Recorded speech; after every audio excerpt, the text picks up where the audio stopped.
Hi, everybody. Thanks for joining us. Change of hosts here today on our virtual presentation. My name is Belinda Killian, and I am the president of the Cyclic Vomiting Syndrome Association.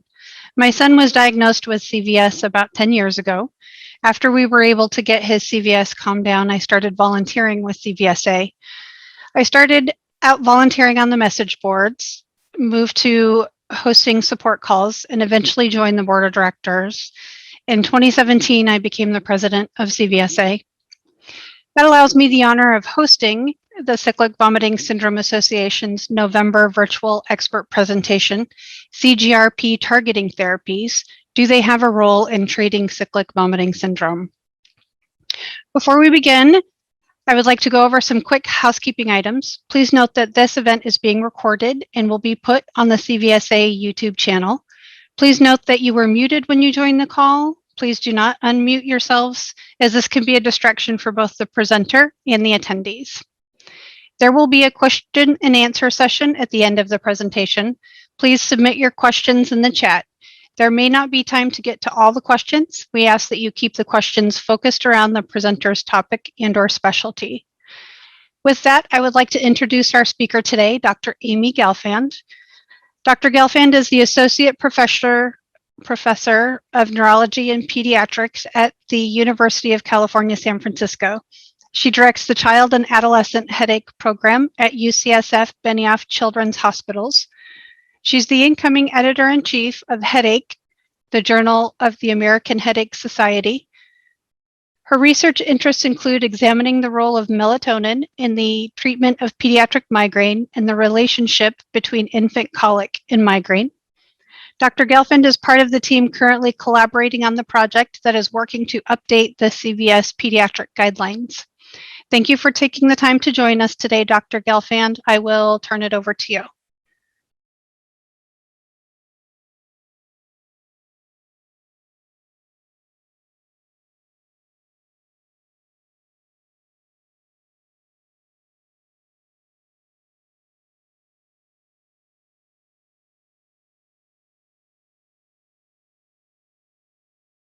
Those types of aspects as well. Let me just hit continue. There we go. I think about the side effect profile. So particularly because I care for children and adolescents, things that have fewer side effects are going to be preferred over things that have more tolerability issues. I think that's also true for adults. And we're thinking also about short-term side effects. And is there anything that has a long-term implication for somebody, particularly for somebody whose brain and body are still developing?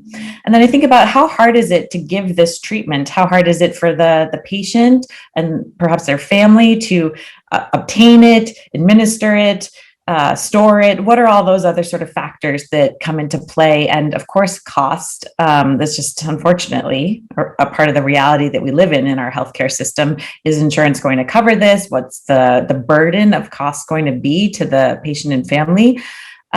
Is there anything, are there a number of contraindications to this treatment? Is it something I'm going to be able to use broadly in my practice, or am I going to have to, be looking for 10 or 20 different contraindications and it's going to have a real limited applicability to a patient population? And then as somebody who works at a tertiary medical center, we certainly take care of a lot of people who have other health issues going on. They may be on other medications, other treatments, and how much is a preventive therapy going to interact with their other medications? Are these medicines going to play nicely together, essentially? So then thinking a little bit more about acute treatment, by which I mean as needed in the moment, what can we do to stop this attack or at the very least ameliorate its severity? So I think about, is it effective? Has it been shown to work for that purpose? Is it reliable? So unfortunately, even the most reliable acute therapies, I would say, generally in migraine don't treat 100% of a person's attacks, but is it reliable at least 50% or at least 75% of the time? Is it helping them? And not just to end the attack, but bring them back to full function. That's, I think, a really important thing that sometimes we don't give enough attention to. We have certain therapies in migraine that can be helpful. So prochlorperazine is an example. That's compazine is the trade name. It can help with stopping a migraine attack. It can help with nausea, but it also is sedating. And so a patient might take that, but then they've got to go to bed and they're not going back to school. They're not going back to work. So can it not only stop the attack, but really bring them back to full function so that they're not experiencing disability, missing out on activities. Rapid onset is something that I think we also probably don't pay enough attention to. In migraine trials, when we're testing an acute treatment, typically we're looking at 2-hour pain freedom or 2-hour pain relief rate or freedom from nausea rate, whatever other symptoms are being looked at in the trial. 2 hours might seem reasonable to somebody designing a trial, but that's a long time for a person experiencing the symptoms, and especially if it's a child experiencing the symptoms and for their parents watching them. So, thinking about rapidity of onset, I think, is an important thing. And then this is relevant, of course, for cyclic vomiting syndrome. It's also relevant for migraine because sometimes people have nausea and vomiting as part of their migraine symptomatology. But do we have the option of a non-oral way to get that medication in? Because if the person is vomiting or they're just so nauseated, they don't want anything going in their mouth. Do we have another way to give this treatment? And some medications might come in several different formulations, or they come entirely in a non-oral formulation. And so thinking about route of administration, I think, is also important.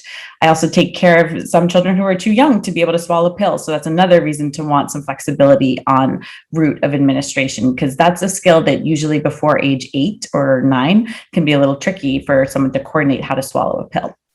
Of course, side effects are going to be important for acute treatment, just like they were for preventive. That's true for short-term and long-term side effects. We want to know about it. And the same principles about cost and how much of a burden it is for the patient and their family to have to administer it, obtain it, store it, all of those things. Same issues around, are there a lot of medical contraindications? Is it going to interact with their other therapies? So that's just the framework that I'm coming to this with, and how I approach these things.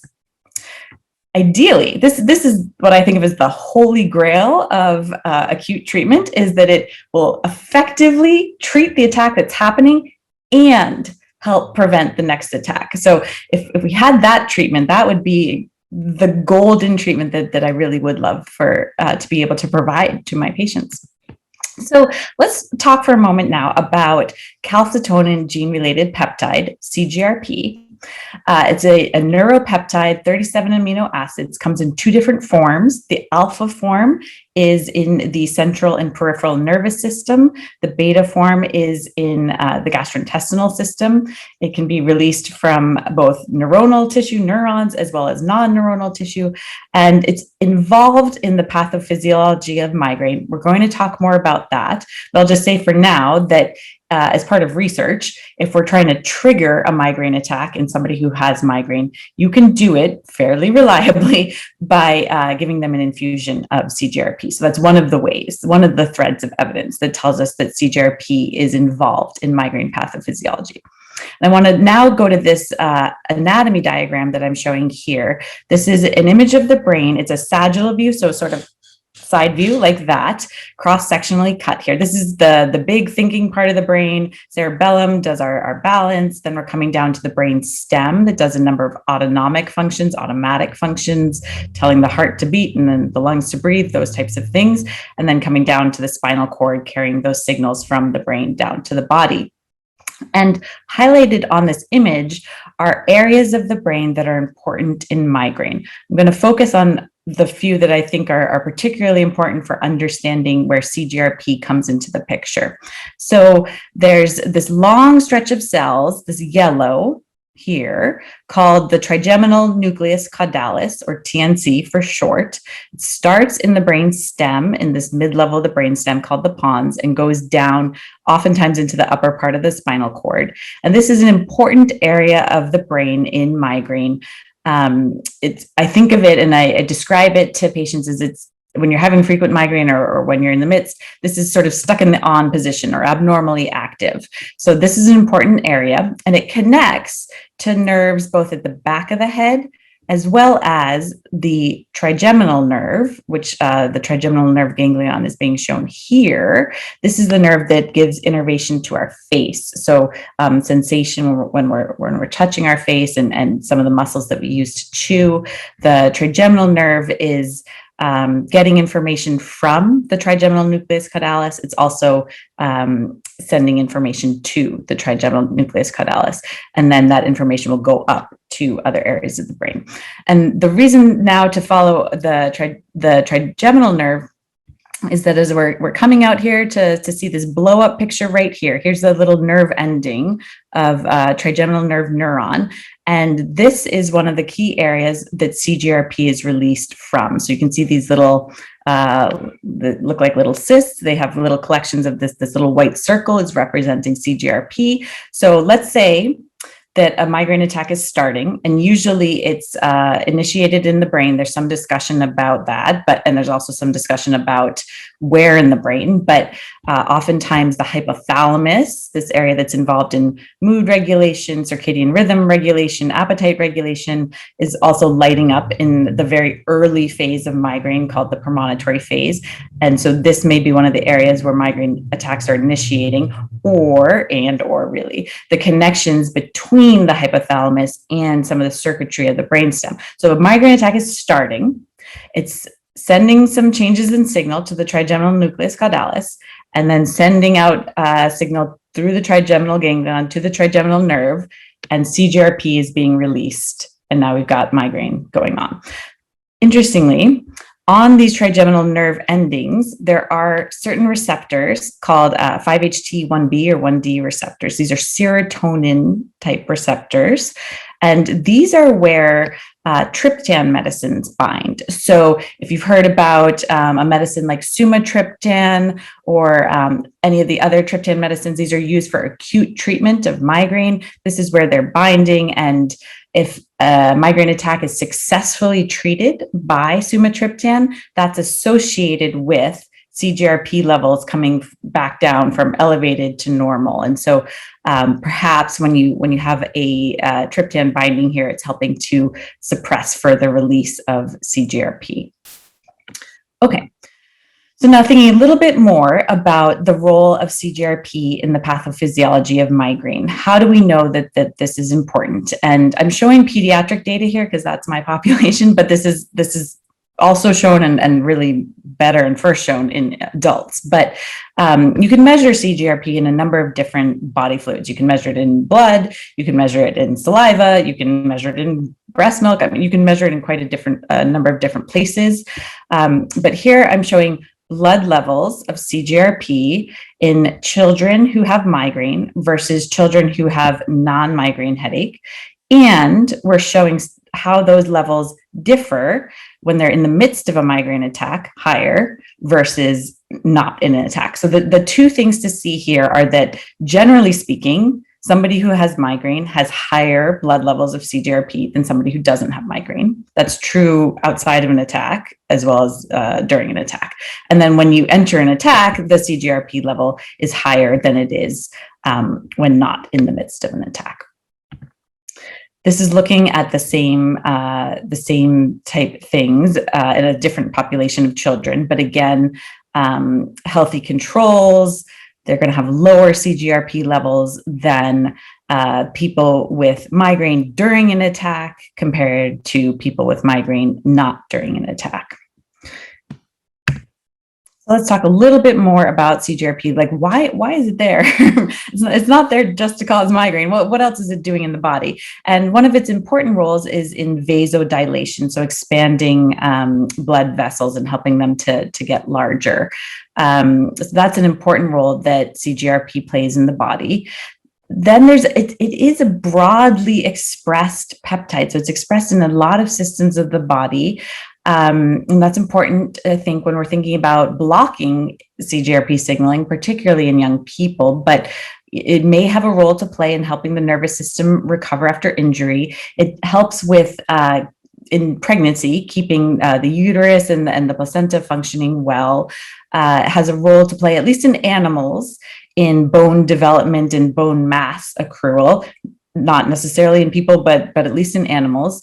And also perhaps a role in metabolism. So again, this is in animal models, but obesity is associated with higher levels of CGRP in animals. So blocking it could theoretically lead to weight loss. Again, animal models do not always extend to people.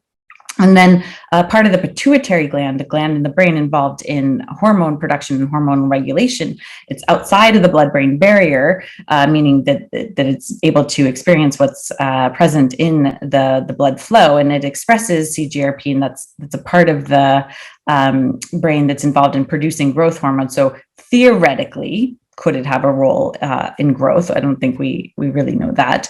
And then in terms of the immune system, it's not something specific. It's not a specific piece of the immune system, but it has a number of pro and anti-inflammatory effects. So very broad effects in the body. So how could we block this? We know that it's involved in migraine, and for people who have migraine, their levels are too high, and we want to help them bring it down. How can we block CGRP signaling in the body? CGRP binds to two different kinds of receptors. It binds to what's called the CGRP receptor, the canonical CGRP receptor, and it also binds to another kind of receptor called the amylin receptor.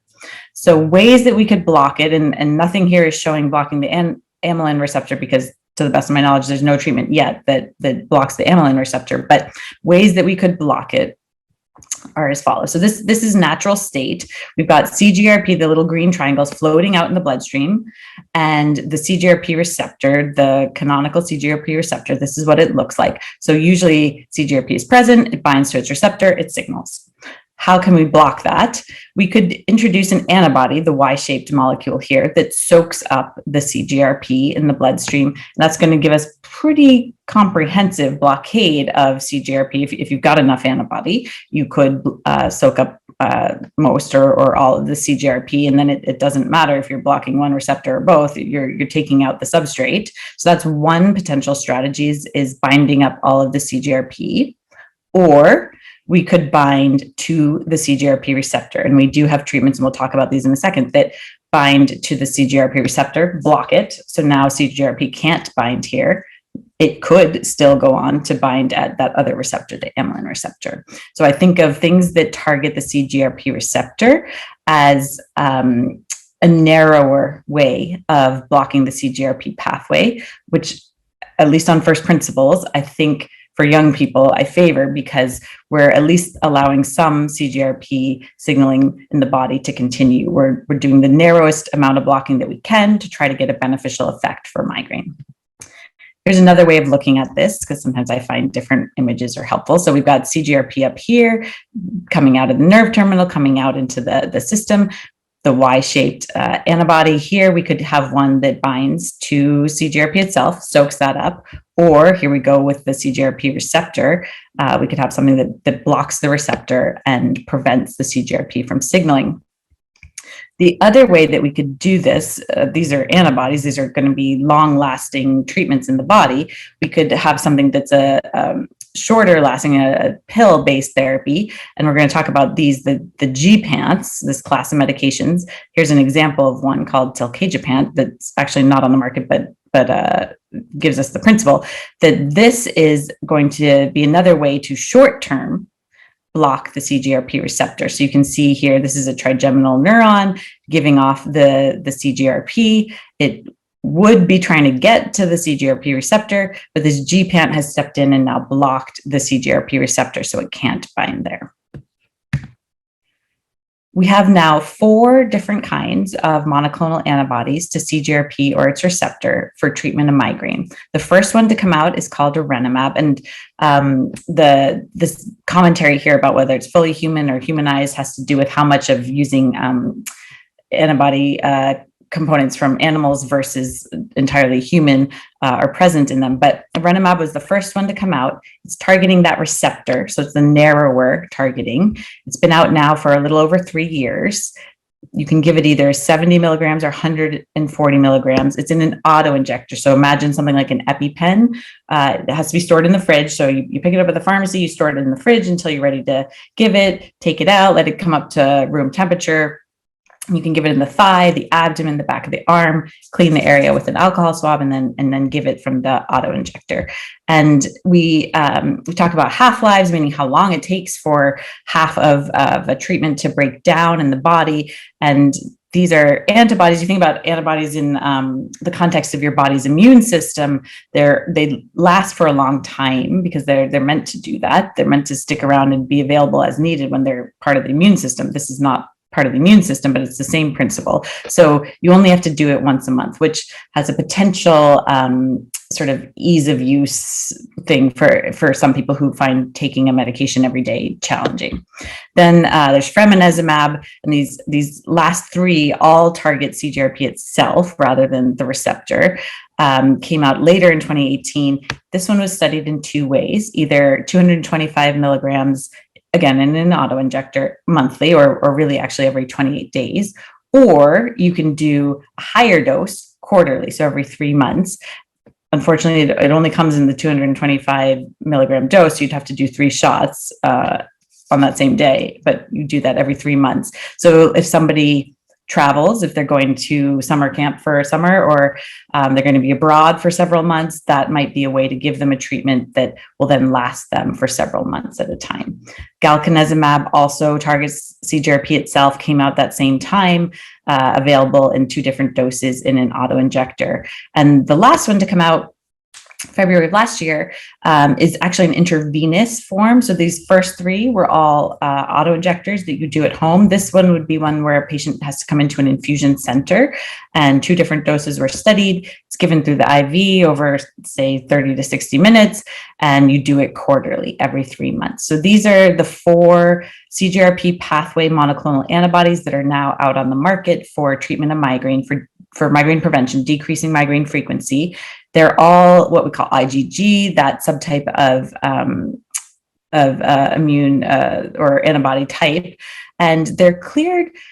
Most medications, pills that you take by the mouth, are cleared from the body through either the liver or the kidneys, or a combination of both.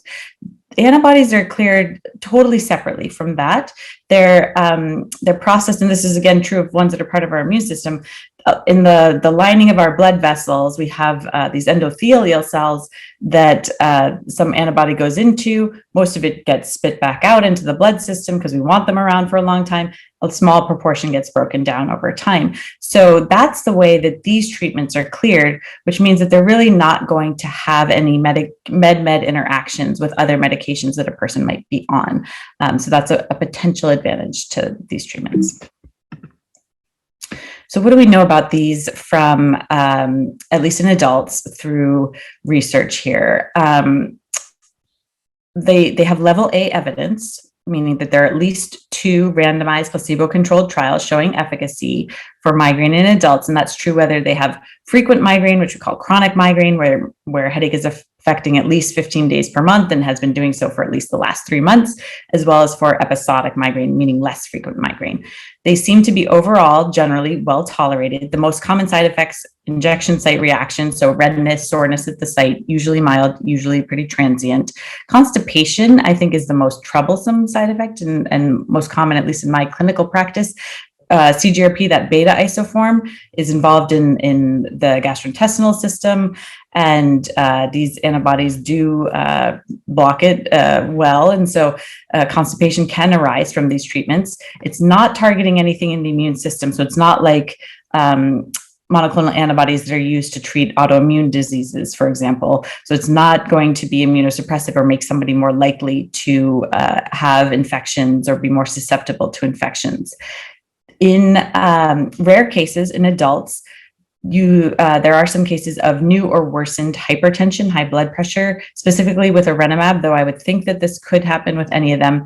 Remembering CGRP is a vasodilatory, it's vessel expanding. If we're blocking that pathway in somebody who maybe has a predisposition for high blood pressure or existing high blood pressure, that could rarely lead to worsening of that. Same thing with Raynaud's phenomenon, where people get sort of purpley or cold findings in their extremities.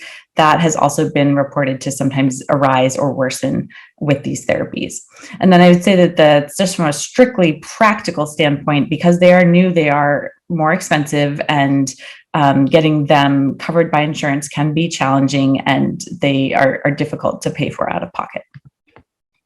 And when might a neurologist think about prescribing one of these new CGRP pathway monoclonal antibodies, I think that the first principle is that the patient has migraine and they have migraine that's frequent enough and creating enough disability that we would offer a preventive therapy. And there's no magical number or magical frequency for that. But I would say that 4 days per month of headache or more is a common cut point used in clinical practice, not specific to CGRP monoclonal antibodies, but just for needing preventive therapy, generally speaking. And then usually, I think, it's in a person with migraine who has had at least 2 previous trials of older, maybe more conventional migraine preventives, which either didn't bring them benefit or caused them significant side effects and problems in that regard. And in part, that's a logistical accommodation because most insurance companies won't cover these unless you've tried several previous preventives. But I think it also comes down to how one might measure risk to benefit. Everything in medicine is a risk to benefit ratio. And when I'm thinking about these therapies for my patient population, I think they're safe. From everything I've seen, I think they're safe, but I've got 3 years of experience using them, not 30 years of experience using them. And so is there something we don't know yet that we can only know over time? So when I'm thinking about weighing those risks and benefits, I think it seems reasonable to me to try something that we do know, that we have had for decades, before maybe going to something like this. Other things that would come up clinically, certainly thinking about how old the patient is. If they're young, we do have pediatric trials going for these treatments and adolescent trials. We don't have the results yet. We don't have the safety data yet. So thinking about all that broad expression of CGRP in the body, are we going to be blocking that broadly long term? Are we going to do that in adolescents and children? So thinking about the age, thinking about if they already have an issue with constipation or they're already on other medications that are constipating, thinking about their risk factors vascular wise in terms of blood pressure and Raynaud's phenomenon. Is there anything else that would make me worry that they're going to have spasm of their blood vessels? There aren't a lot of things that do that, but if, for example, if they have a known cerebral aneurysm, that might be something to think about. Are they planning pregnancy or known to be pregnant? We know that CGRP has that important role in maintaining the health of the placenta, and so that would, I think, be a time to ideally avoid these monoclonal antibodies. And then that theoretical risk about bone healing, bone growth from the animal models. Is this somebody who's about to have hip replacement surgery or something where they're going to need to do a substantial amount of bone healing? That would make me pause a bit too.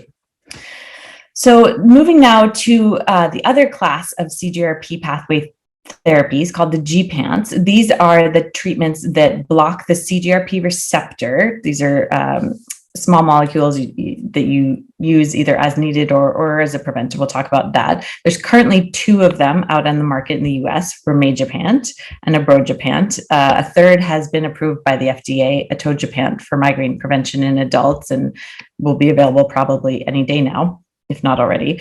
And from the adult trials, they do seem to be well tolerated. And I'm now talking about adult trials for acute use, as needed use. Not a lot in the way of side effects, 2% having fatigue, 2% have nausea, not a lot else coming up in the way of side effects. And there aren't a lot of contraindications to using these, particularly as needed. If a person is right at that moment at risk of having blood vessel spasm, that might be a consideration. But generally speaking, I think these can be used broadly in at least the adult population. And the current formulations that we have, the Gepant is available as a tablet. So 2 different doses, 50 milligrams or 100 milligrams. They come in little individual sachets. So, a teen can put one in their pocket and take it with them in case they need their migraine therapy when they're out. And then the Gepant comes in 1 dose. It's an oral dissolving tablet, has a light mint flavoring. You don't have to be able to swallow pills to take this one because it's going to dissolve. So these are the 2 current formulations. What are the differences? A little bit in terms of whether you have to swallow the pill or it's going to dissolve for you. The dosing is a little bit different. The Gepant, you can only do 1 dose in 24 hours, whereas with the Gepant, you can redose after 2 hours if needed. The half-lives, how long they take to be broken down, are a little bit different.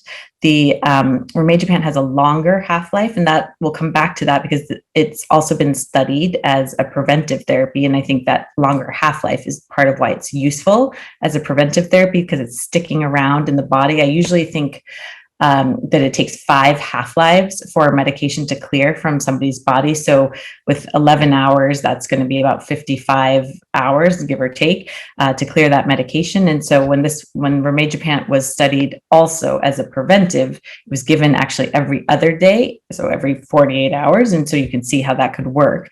Whereas the half-life of abrogepant is shorter, 5 to 7 hours. Getting it covered, usually, at least in the migraine world, usually people have to have tried triptans, the older, more well-known, if you will, class of acute treatments for migraine. Usually people have to have tried at least 2 of them. And the rimegepant comes in packs of 8. And so when I'm writing prescriptions for this, I'm writing either 8 or 16, some multiple of 8, and people are going to push it out the back to take one. Whereas the abrogepant is in individual packaging, but typically, at least in my practice, we can get people 10 tablets per month. And sometimes we'll do that where maybe they need 50 milligrams, but they need it more than 10 times per month. So maybe we'll give the 100 milligram pills, because then you can split them and have more doses available. These are cleared by the liver. They don't have a lot in the way of medication interactions. Certain antifungal medications might be relevant, but in terms of potential applicability in clinical practice, there's not a lot of med-med interactions. And one of the things that's really, for me as a migraine doctor, that's really a bit of a game changer is that there's no concern with these medications, with Gepants, for this phenomenon that's not well named, but it's called medication overuse headache, which is a phenomenon that can happen in some people who experience migraine, where if they're needing certain acute medications frequently, so if they're needing to take their triptans more than 10 days per month over time, for some people that can cause a paradoxical increase in migraine frequency in a counterproductive way, and that is called medication overuse headache. That's not a concern with this class of medicines. We know from the monoclonal antibody literature that the more you block this pathway, the better, actually, from a frequency standpoint. It's going to bring down frequency, if anything, if you're using it often. So we don't have that concern. We usually still, from a practical standpoint, there's usually a limit to how often these medications can be used, just because of the number of tablets is limited by insurance, but we don't have that medication overuse headache problem. And for at least the one that has the longer half-life, the rimegepant, it has also been studied in adults for decreasing migraine frequency. So being used as a migraine preventive strategy. Has a FDA labeled indication for that. And when it was studied that way, it was given every other day. So essentially 15 or 16 times per month. The third Gepant that has been approved by the FDA, atogepant, is either out or will be out. And that was studied as a daily preventive medication. So going back to sort of the dosing frequency that you see with older migraine preventives like amitriptyline or topiramate or any of those. So we're coming back to daily dosing, but completely new class of medicines. And sometimes this question comes up for somebody who's on a CGRP pathway monoclonal antibody. Can they also use a Gepant acutely if they need to? And clinically, that seems to be just fine to do that. So the big question, of course, is do these treatments, the monoclonal antibodies, the Gepants, both, do they have a role to play in treating cyclic vomiting syndrome, either on the preventive side or on the acute side? And these are the ways that I'm thinking about that. I think there's an open question in my mind. Is CGRP also involved in the pathophysiology of cyclic vomiting syndrome? I was looking last night to see if I could find any data on this, and I could not. But to me, I think of cyclic vomiting syndrome as something that is, at least for some people, related to migraine in a form of migraine. And so I would think that at least in some people, I would suspect that CGRP would be involved in the pathophysiology. That may not apply for everybody. Then, of course, there's always safety questions. Many people with cyclic vomiting syndrome are young children. That's a population that we really haven't tested the monoclonals or the Gepants in extensively yet. Some of the trials that are ongoing go down to age 6, but to the best of my knowledge, there's nothing going on for under age 6, and we don't have the results of those studies yet. How accessible will these be from a cost standpoint? We, as Belinda mentioned, we're working on, I'm part of a group that's working on updated guidelines for CVS treatment in kids and adolescents. And so, how will these have a role? Will they even be mentioned in that? And how will insurance coverage address these? And then route of administration, the ones that I've been talking about have either been tablets or oral dissolving tablets. And of course, with cyclic vomiting syndrome, it's just so much vomiting that the ability to hold down an oral medication is limited. There is a Gepant, Gepant, that is a nasal spray formulation that is under development. It's not yet on the market. But that, in my mind, when I'm thinking for the future, I think that may be a really nice option for acute treatment of cyclic vomiting syndrome, because you can get absorption through the lining of the nasal mucosa and bypass the gastrointestinal system. And so that seems much preferable. And then, with the same sort of question of that ideal holy grail type of acute treatment, if it's helpful acutely, could it also have a preventive effect for preventing the next attack of cyclic vomiting syndrome? Does it matter how often it's needed? And so there's so many questions here that I think that the need for research is huge. And it's hard, I think, to find, at least it's been hard for me, to find the right organization that is interested in moving forward research in these sort of questions. Our group recently reached out to PCORI, this patient-centered outcomes research institute, because they had a call for funding for migraine research. And we asked, would you consider research comparing the efficacy of treatments for cyclic vomiting syndrome for this funding announcement? And unfortunately, they said they wouldn't. We tried to make the argument that they're related, but finding that organization that has that as a research niche is, I think, a challenge. So potential roles for CGRP pathway treatments for acute therapy in cyclic vomiting syndrome, I think we'd be looking at the Gepants that you'd be taking at the onset of an attack. I think the nasal spray formulation looks interesting to me. For people who have a little bit of delay between onset of symptoms and actual start of vomiting, maybe the oral dissolving or oral tablets would also be an option. Probably there's going to need to be documentation of other treatments tried first, I'm guessing, before insurance would cover, and these are expensive therapies. They do have the advantage of being non-sedating, so if they work, they should hopefully restore somebody to full function and not take their day.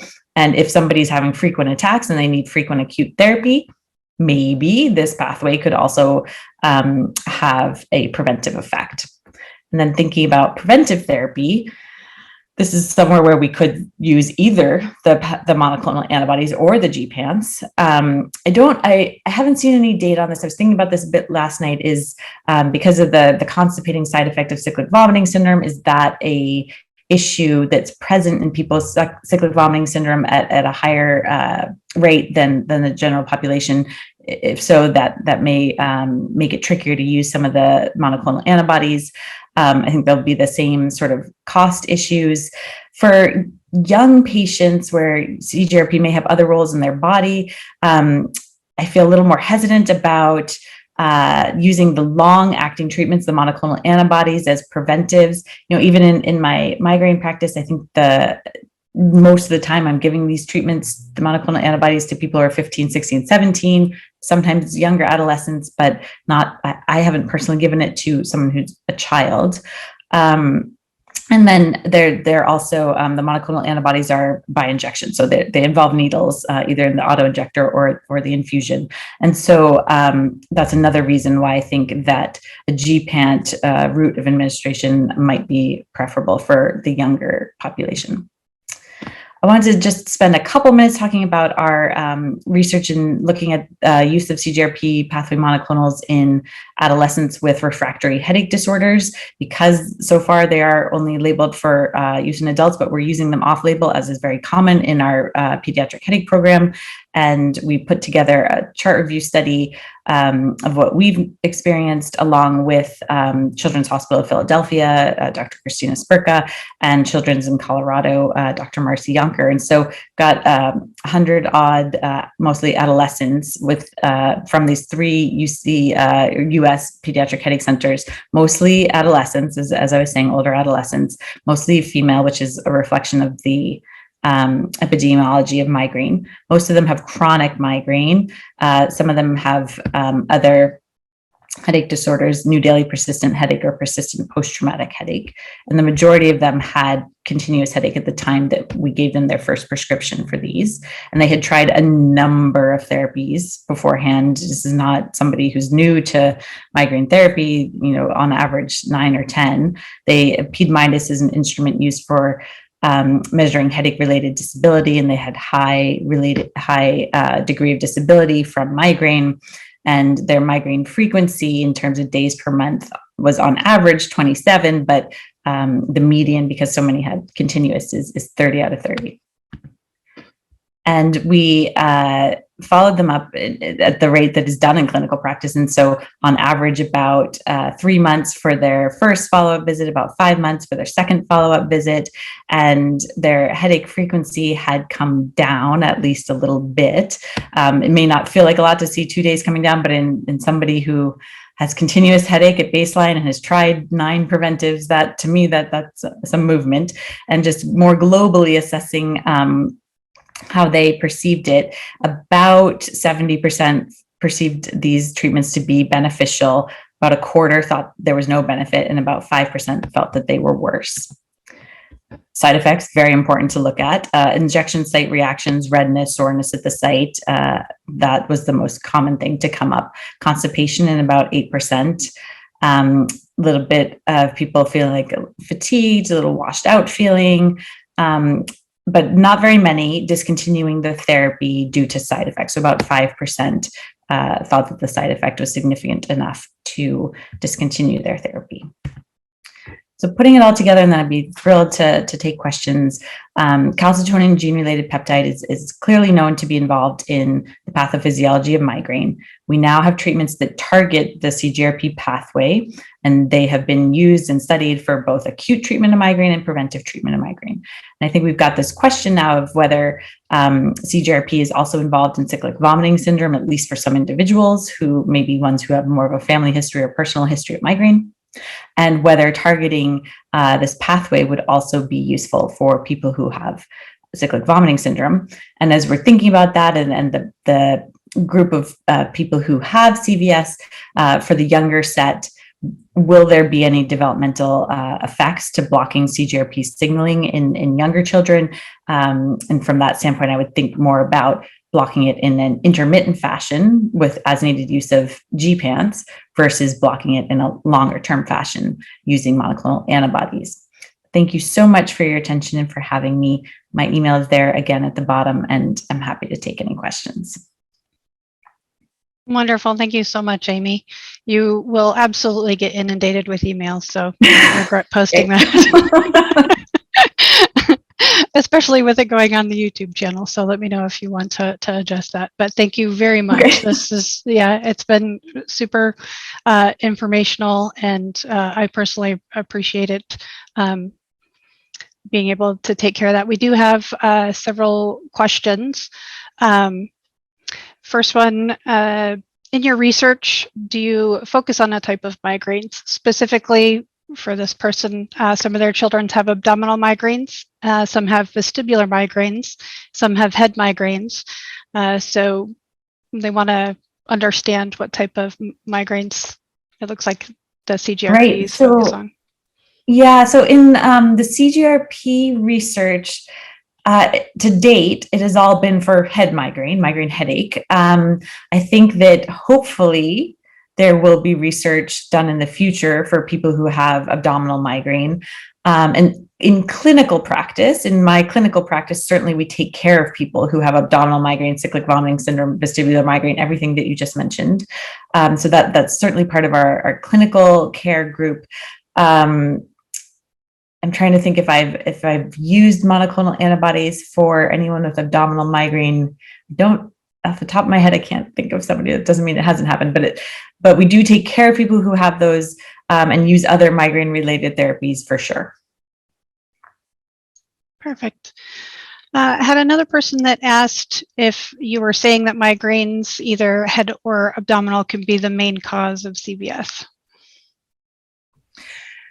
So I guess the way I think about migraine is there's so much more than a headache. I think of it as usually migraine is inherited. There's usually a family history somewhere if you dig thoroughly enough, and then it can become activated at a different phase of somebody's life, or with different sort of triggers or activators, or just on its own. But I think it's best thought of as an amplified sensory processing disorder, or a dysregulated sensory processing disorder. So stimuli that are normal, light, sound, are now being perceived in amplified ways. The lights seem brighter, they seem, sounds seem louder, and they're being perceived as painful. Normal internal stimuli in the body are being perceived in an amplified way. Movement is being perceived in an amplified way. And I think for the pain component, where a person localizes the pain in a migraine attack can vary within that person over their life, and I think from attack to attack. So I'll just say a really common scenario that I see in my practice is I meet a child when they're, say, 7 years old, and they're having abdominal migraine. The pain when they're having attacks, it's all in their abdomen. And then I'm following them along, and they're 10 years old. And now with the attacks, they're getting headache and abdominal pain with the attacks. And then when they're 13, now they just have headache with the attacks, and the abdominal pain has receded. And I think I don't actually think something has changed necessarily in their abdomen or in their head. I think that they've gone through some development, and the way that their brain is perceiving stimuli has evolved with that development. And so to answer your question, I think of, at least for some people, because I think there's probably more than one thing that can cause cyclic vomiting syndrome, but at least for some people, if it's related to migraine, I think it's the way that migraine genes are being expressed in their body, at least at that time in their phase of development. That's a great response, and kind of along the lines of how we treated my son was addressing, because there was such a familial history of migraine, that we went more the migraine route, and that seemed to work really well for us. So there's definitely something to be said for that. Let's see, the next question. This may not necessarily be for you, Amy, but we'll go through it anyway, because I know there's a lot of challenges with this right now. People not understanding, or finding a doctor that can treat them.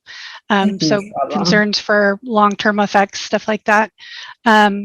But I think it looks like they're specifically asking if there's any doctors that understand this well and do telehealth. And maybe you can give us a little bit of a background on, because I know there's problems with this everywhere. There's so many limitations on if they're previous patients or nearby states. And it has, of course, made a huge difference with COVID and the back and forth with that. So if you have any insight on that. Right. No, I think it's such a big problem. The number of people who specialize in migraine, and I think same for a number of people who specialize in cyclic vomiting syndrome, is way too small compared to the number of people who need specialists. And that's a huge problem. And one of the things I'm always trying to do is interest our residents and our medical students in the field and trying to pull them in, because we really do need all hands on deck. So that's a big problem. COVID has helped. At least for our practice, it has given us more flexibility. Before, we were only allowed, we did telehealth telehealth appointments before the pandemic. We've done it much more in the setting of the pandemic, but before the pandemic, we were only allowed to do telemedicine for patients who lived in the state of California, because that was the way that the rules worked at that time. Now we've been able to do telemedicine for patients in any state. I really hope that that never changes back. I don't know if it will, but at least for our practice at the University of California right now, we are allowed to do telemedicine appointments for people who live in other states. Wonderful. Thank you. I know I did a lot of advocating over the summer, Thank you. trying Really to get, important. trying to make sure that changes there, make it more long-term. So thank you for that. Let's see, somebody asked, how effective was this treatment in the small subset of patients with persistent post-traumatic headache? That's a good question. Off the top of my head, I don't know that I can answer it. And like you said, it was a smaller group of our population. I think that for some people with persistent post-traumatic headache, so this is headache that occurs following a head injury, within 7 days of a head injury. And when we say persistent, we mean that it's been going on for at least 3 months. My clinical sense is that when the phenotype of the headache is like migraine, meaning that it has some of the qualities of migraine, whether that's light and sound sensitivity, nausea, movement sensitivity, what have you, versus say if it's a tension type headache phenotype to the persistent post-traumatic headache. When it looks like migraine, I think that these CGRP pathway treatments can be helpful. And I think just as much as when it is actually migraine, not persistent post-traumatic headache looking like migraine. So I think that when the phenotype is similar to migraine, that these treatments can have a therapeutic role to play for at least some people. Wonderful, thank you. Let's see, I had another one. Somebody was asking if there is a connection with I'm going to say this wrong, inevitably, the Chiari-1 malformation in migraines. And if you want to correct me on that, please do. Yeah, Chiari. Yep. I think no, that there's not. What I think there is a connection between is having migraine and somebody ordering an MRI scan. I think that when people are having headaches that are from migraine, sometimes they might see somebody who isn't as comfortable making a diagnosis of migraine, or maybe they themselves want to have an MRI scan just to feel more confident that nothing else is going on. And so people who have migraine, I think, are more likely to get their brains imaged. But the Chiari-1 malformation is generally speaking not causing migraine. Chiari-related headaches really look different. They are typically brief. They come out with things that cause you to bear down and sort of increase pressure. So coughing, bending forward, straining to have a bowel movement. Sometimes people can have changes in their sensation over their shoulders. If some fluid, if cerebrospinal fluid is backing up a bit in an area of the spinal cord. So Chiari-1 malformation associated headaches look really different from migraine headaches. And so when somebody with migraine happens to get a picture of their brain taken and we see Chiari, it's usually what we call an incidental finding, meaning we see it, it's there, but it's not what's actually causing the problem that led to the imaging, which is the headaches. And the thing that's causing the headaches is migraine itself. And so it's typically an incidental finding, and it can be tricky if somebody thinks it's what's causing the headaches and then put the person through surgery, because then not only does it not fix the headache problem, sometimes it can end up being worse because now their head has gone through the trauma of surgery. Okay, perfect. Thank you for explaining that. It looked like one more question. I was trying to convince somebody to come on and say something, but I I haven't gotten a response, so I'll just ask the question. You may recognize this person from working on the pediatric guidelines updating. Heidi Gamboa joined us, and she wanted to know if you also see the same elevated CGRP levels in patients with CVS. That's such a good question. I haven't seen any data on it. I think I remember asking somebody in a chat during one of those meetings if they had seen any, and I was looking again last night trying to see it, and I couldn't find any, but it seems to me like a very obvious place to look. And I think it'd be interesting to look both between attacks and during attacks. Of course, it's hard for people to come in during an attack for a blood sample, but say if somebody's landed in the emergency room anyway, because they need treatment acutely, maybe that's a good time to get a CGRP level. Unfortunately, there's no clinical lab for measuring CGRP levels, at least not that I'm aware of. Well, it all has to be done through research. Somebody was saying something. Hi, Dr. Gelfand. Another quick question for you. This is Heidi Gamboa. So I'm a GI gastroenterologist down in Miami, and this is so interesting, the overlap between neurology and GI. I think it's fascinating. You guys are doing so many great things from a migraine perspective. Now, it seems that there are few contraindications other monoclonal antibodies that you're referring to. I know you mentioned that you manage some patients that have abdominal migraines.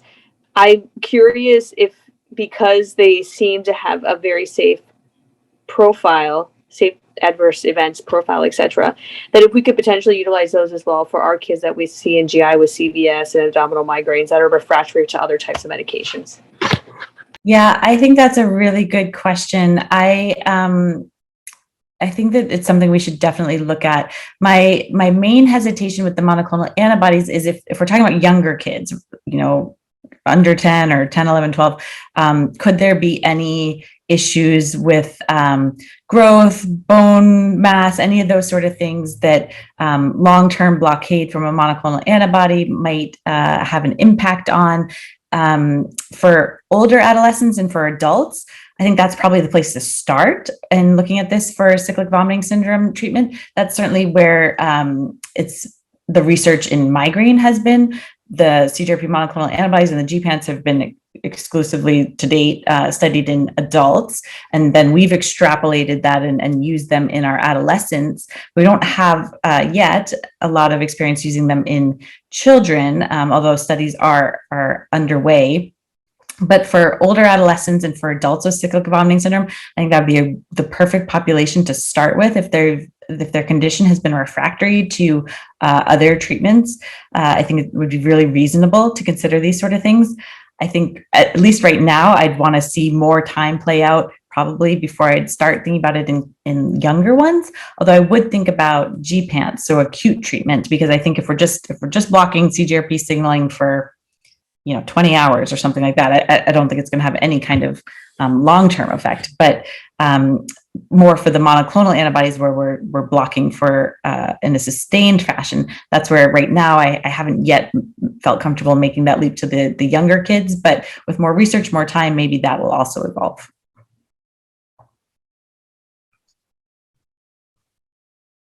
Perfect. Thank you. And Heidi, thank you for your question and being on today. We did have another question that came on, and I know this will vary significantly from a neurology standpoint to a GI standpoint, but somebody did ask if you can list diagnostic tests, metabolic or genetic tests that you would do for cyclic vomiting. Yeah, Heidi's probably better than I am, but the ones that I would do for every patient I see who I think has cyclic vomiting syndrome, I always also have them see a pediatric GI doctor too, because I want to make sure I'm not missing something. But an upper GI study to look for volvulus twisting of the gut, and an abdominal ultrasound, because there have been some cases where some blockade in the urinary system that's intermittent has cause something that can look like cyclic vomiting syndrome. So those are the two tests that I get for everybody: upper GI series and an abdominal ultrasound. And I make sure they've seen a pediatric GI doctor.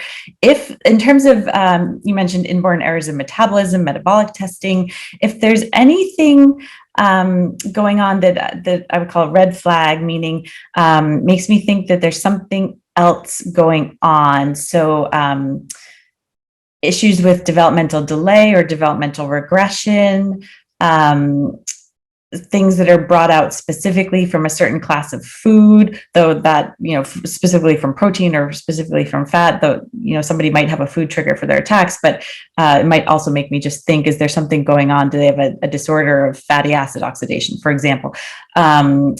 Failure to thrive, poor growth, where something might make me worry that maybe they have a mitochondrial disorder, seizures, something else going on that would suggest that this is recurrent vomiting coming from an inborn error of metabolism rather than recurrent vomiting coming from cyclic vomiting syndrome. That's when I expand my differential and start sending blood tests and urine tests for inborn errors of metabolism, and also usually involve a genetic metabolic specialist in those patients as well.